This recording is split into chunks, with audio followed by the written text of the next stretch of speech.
নেত্রকোনায় ধর্ম ও শিশু বিষয়ক মন্ত্রণালয়ের আওতাধীন ইসলামিক ফাউন্ডেশন পরিচালিত মসজিদ ভিত্তিক শিশু ও গণশিক্ষা কার্যক্রমের প্রকল্পে জনবল রাজস্বকরণ ও আউটসোর্সিং বাতিলের দাবিতে মানববন্ধন ও স্মারকলিপি প্রদান।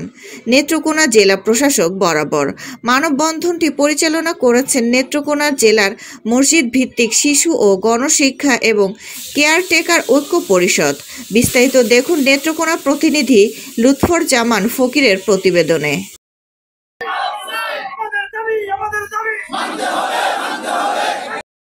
ফেব্রুয়ারি মার্চ আজকে ঈদের পূর্ব মুহূর্তে আমরা আমাদের বেতন ভাতা এবং বোনাস পাচ্ছি না।